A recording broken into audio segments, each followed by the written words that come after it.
Bom, boa noite e danke pela oportunidade.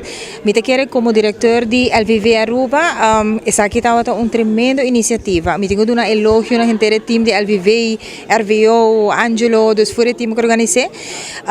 Essa aqui está desejo de basta tempo de hobby de LVV, me te quero sempre isla nang seis isla nang nos aqui da isla nang Rumang. Tem hobby agora que potencial riba cada isla.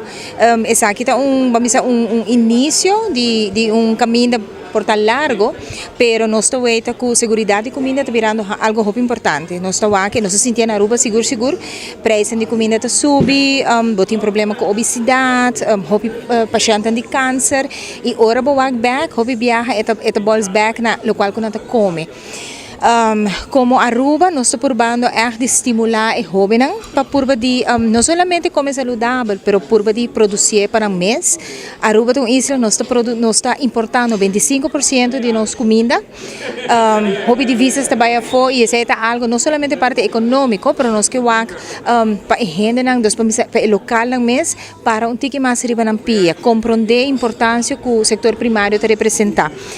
Imaginava nós temos a oportunidade de conhecer diferentes projetos na Corsol e me tenho de um elogio para sobre nós hobby plantando, nós gente que tem echt determinação para trazer segurança de comida arriba na isla e imaginava se tour seis isla uni. Me quer depois de esse man aqui, lo vai passar com um hobby positivo. Me contento com a próxima conferência lo toma lugar na Meina Aruba.